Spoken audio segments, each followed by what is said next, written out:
Welcome to What's the Big Book Actually Saying for Step 5. Let's get straight into what the Big Book is actually saying about Step 5, which is, let's look at the official, I'm using air quotes, official version of the step.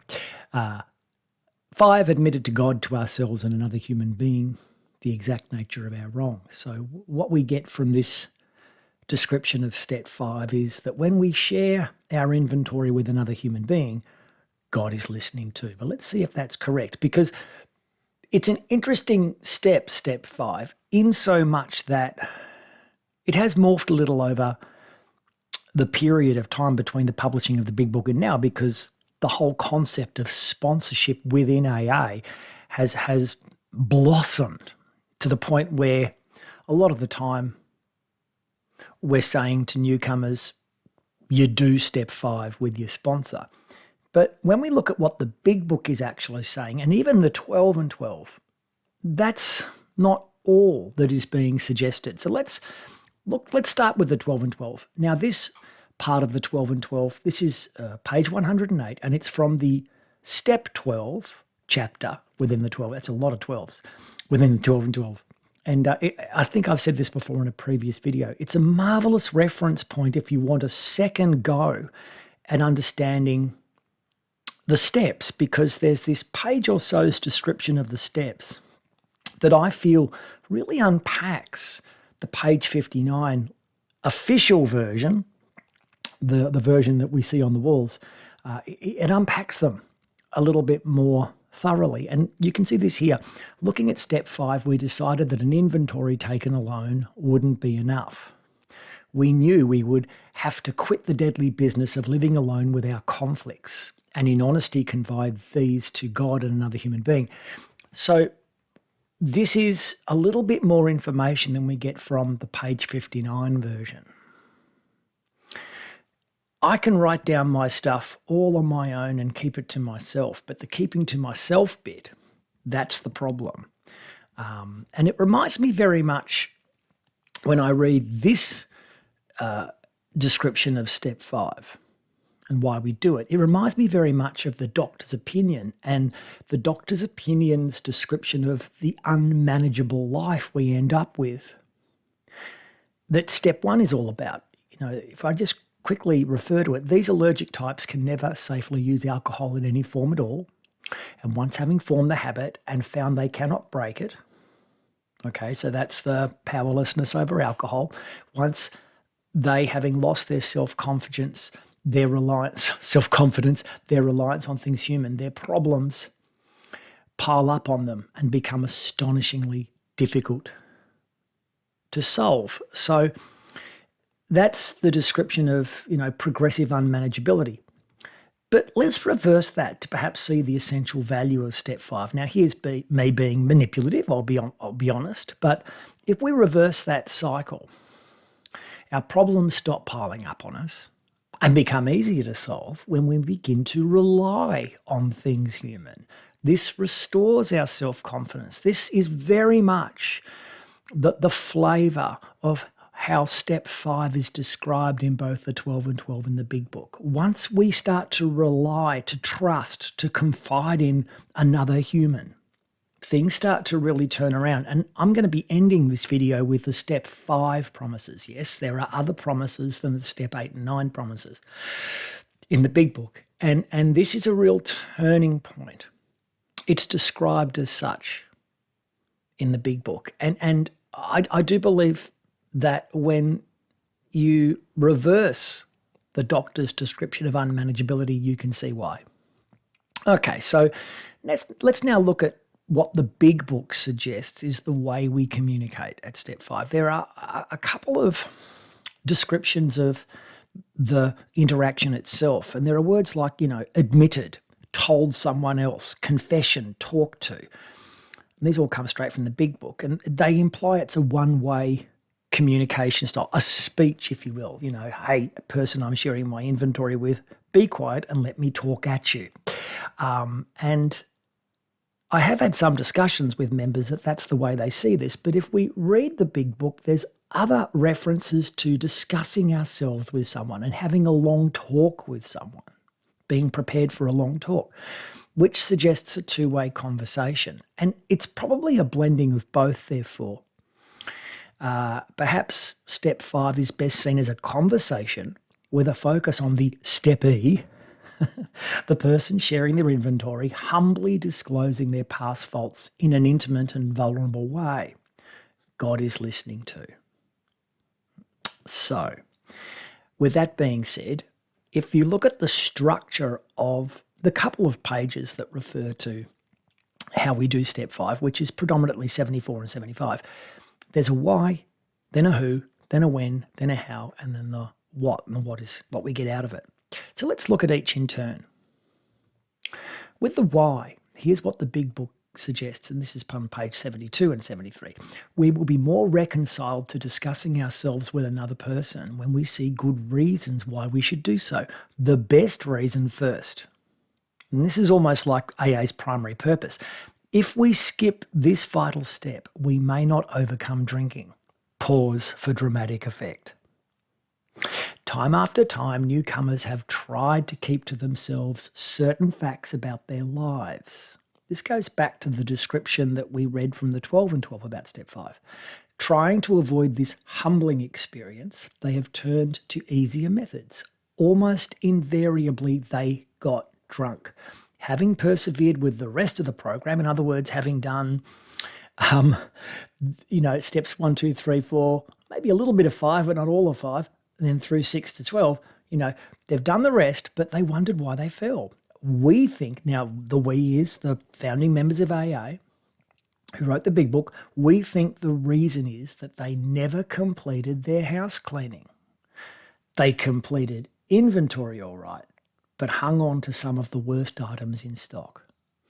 So in other words, they wrote it down, but they kept it to themselves. And this is the thing about step 4. I can only write down in step 4 stuff I already know I did, stuff I know I felt, stuff I know I said. But if I keep it to myself, I'm missing the main bit, which is to reconnect with other humans. And when we do that, God is listening too. This seems to be the suggestion of step 5. So that's the why. We may not overcome drinking, which would be a shame after all this step work we've been doing. Let's look at the who. Now we get to 74, where we really look at the practice of doing step 5. Those of us belonging to a religious denomination which requires confession must, and of course, will want to go to the properly appointed authority. Okay, so that's the first suggestion as to who to go to. Go to your local priest, probably if you're Catholic, and if there are other religions that involve confession. What's interesting is must. There's a must, and we do get told by people in AA, oh, there are no musts. Well, there's a must right there. And I guess if you're devoutly Catholic, for example, I guess there is an imperative there. That's something that AA has no opinion on, but I guess that's an observation of how certain religions work. Anyway, that's one option. Let's move on to the second. Though we have no religious connection, okay, so now we're talking about someone that doesn't go to church at all, we may still do well to talk with someone ordained by an established religion. And this is almost reminding me of what we'll read at step 11. One of the suggestions in Alcoholics Anonymous is to be quick to see where religious people are right. Well, this is part of that. If the conversation with someone, ordained priests are pretty good. At least they're trained at, taking confession and listening and having conversations with people and, not disclosing what is discussed, etc., etc. So there's the second suggestion. Then it goes on, perhaps our doctor or psychologist. So there's and to be honest, it's interesting. I've had sponsees ring me up a little bit sheepishly and say, I did some inventory, but I shared it with my psych. I felt that was better. And I've always gone, fantastic. That is awesome. It shows that you actually listened to what we were talking about when we went through the step 5 part of the big book. As a sponsor, I have no expectation that a sponsee is going to share inventory with me. That is their choice. That is their responsibility. God's going to be listening no matter who we disclose our inventory to. And now they're always like, oh, really? You're not upset? No, I'm excited. This is what the big book and the 12 and 12 suggest. Anyway, more will be revealed in a couple of slides. Actually, the next slide. It may be one of our own family, says the last recommendation from the big book, but cannot disclose anything, but we cannot disclose anything to our parents, which will hurt them. That makes sense. So, hang on, what about my sponsor? Well, this is from the 12 and 12. So let's just a bit of context. 12 years have passed. Let's look at the second reference point from the big book. 39 it was published, written in 38 predominantly, all the way through to around about 1950 or thereabouts for the 12 and 12. And in that subsequent decade between the two books, sponsorship became more established. Here's what the 12 and 12 suggests about step 5 and the sponsor. This person may turn out to be one sponsor, but not necessarily so. If you have developed a high confidence in him, her, them, and his, her, their temperament, and problems are close to your own, then such a choice will be good. Besides, your sponsor already has the advantage of knowing something about your case. Perhaps, though, your relation to him, her, them, and the only reason I didn't put those other words in is I would have run out of space on the slide, I apologise, is such that you would care to reveal only a part of your story. If this is the case, by all means do so, for you ought to make a beginning as soon as you can. Important information. It may turn out, however, that you'll choose someone else for the more difficult and deeper revelation. So here we have very sensible advice. Share what you can with your sponsor, but if there's stuff you feel really uncomfortable about sharing with them for whatever the reason, go see someone else after. But get cracking as soon as possible. I think this is incredibly sane advice. One of the things that my sponsor refuses to let me do is put him on a pedestal. Sometimes he'll give me advice and then ring me up the next day and go, that advice I gave you, don't do it. Number one, probably I shouldn't have given you advice. That's not my job. Number two, it's probably not great advice because I prayed about it and blah, blah, blah. I think that's really humble. And I am so grateful to have had a sponsor who wasn't trying to control my life in any way or tell me what to do. Even from the early days, his job was to reveal the recovery opportunity that exists within Alcoholics Anonymous. His job wasn't to basically become my higher power, and good on him for that. Anyway, let's look at the when. And we've already just seen a little bit about the when it says you've got to get going right away. And of course, this is the strong recommendation, both from page 75. When we decide who is to hear our story, we waste no time, we have written inventory, and we are prepared for a long talk. So you've done the inventory, get cracking. So there's a strong suggestion here. As soon as you've done your inventory, start doing step 5. We pocket our pride and go to it. So there's a real action orientation here. Even the length of the sentences is pretty short. We waste no time. Go to it. Fantastic recommendation. Now, let's look at the how. How do we actually do this? How does it work when we actually have the conversation? We explain to our partner what we are about to do and why we have to do it. He, she, they should realise that we are engaged upon a life and death errand. So if it is an outside, obviously within AA, we get that. So if you're sharing inventory with your sponsor, fantastic. But if it's in fact with an outsider, we need to explain, I am an AA member. I am doing this as my step 5. And whilst I trust you and wish to disclose this, I'm doing this because this is how we treat alcoholism, with a spiritual solution. So please help me. Listen up. Let's get cracking.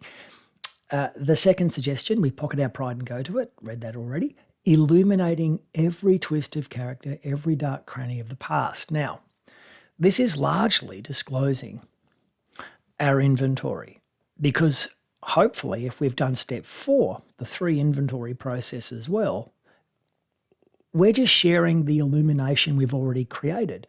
the dark crannies we've already revealed to ourselves.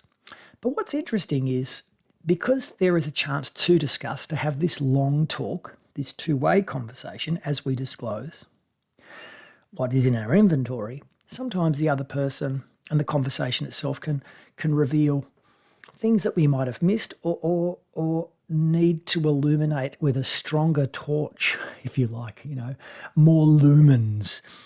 And I think it's great that the big book doesn't try and control in any exact way how that conversation goes. And of course, the big book does sometimes control conversation technique and structure, and we'll read about that when we get to step 12. There are a lot of specific, concrete suggestions as to how to have a 12-step conversation. But in this conversation, it's almost an opposite strategy.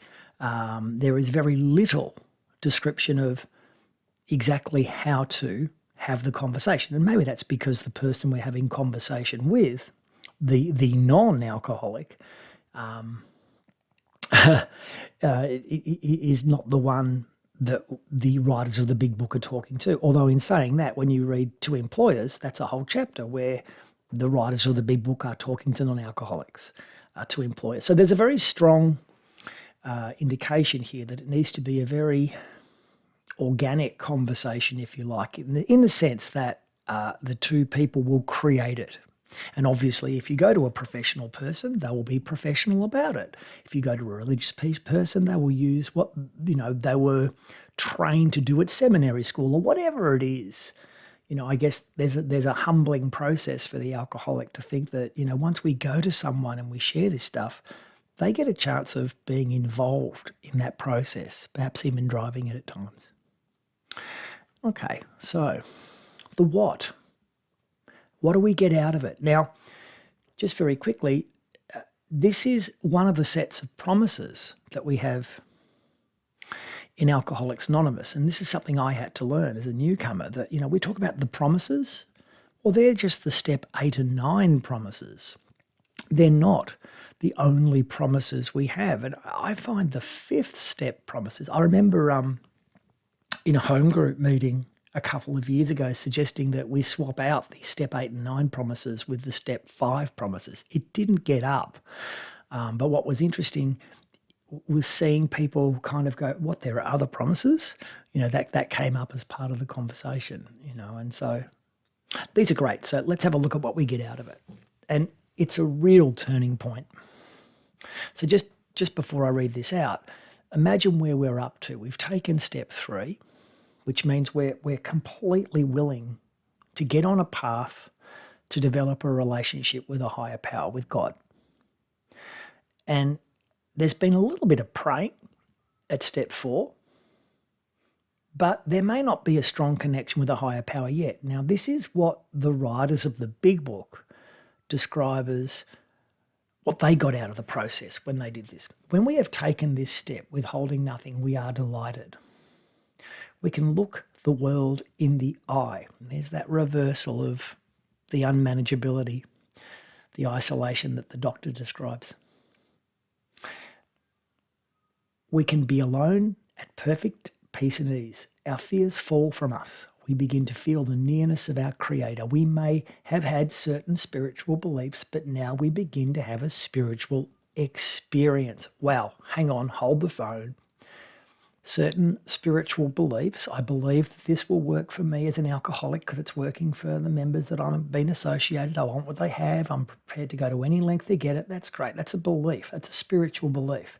Now I'm having my own experience because I've actually thrown down in a really scary, courageous way. I've actually disclosed my past to another human being, and God was in the room too. And hey, I survived that. Not only did I survive that, okay, I'm feeling pretty good. The feeling the drink problem has disappeared will come strongly. So this is therefore a turning point in a lot of alcoholics' life. When they throw down, when they get courageous, when they actually do something vulnerable and intimate, the drink problem can disappear. In other words, the desire to drink. We never forget our drinking story. We are never at risk of the mental obsession to the same degree we were. We feel we are on the broad highway, walking hand in hand with the spirit of the universe. And what's nice is it's such a non-religious description of a higher power. Spirit of the universe can almost mean anything to anyone, can't it? So that's what we get out of the process if we do it as described. But we're not finished there. Now, some members believe this is part of step 6, but it's not written that way. If we look at what the big book is actually saying, we do this, and then we have to assess. Returning home, we find a place where we can be quiet for an hour, carefully reviewing what we have done. I apologise for a couple of spelling errors in this. Like any human being and busy alcoholic in recovery, I don't have all the time in the world to produce these videos. So please forgive me for any spelling errors that have come your way via me. We thank God from the bottom of our heart that we know him, her, them better. Taking this book down from our shelf, we turn to the page which contains the 12 steps, page 59. Carefully reading the, oh my God. Hang on. Can I live with that? No. Hang on. Oh, talk about being humble. All right. The first 5 proposals, we ask if we have omitted anything, for we are building an art through which we shall walk a free man, woman, person at last. Is our work solid so far? What a great question to ask. Are stones properly in place? So we're using a metaphor here. We're building an arch. Have we skimped on the cement put into the foundation? Have we tried to make mortar without sand to build the archway out of stones or bricks or whatever? In other words, have we done everything as suggested? If we can answer to our satisfaction, we then look at step 6. So this is the last step in part of step 5. Moving on to step 6. Next video, I'll do a better spell check next time. Have a happy sober day.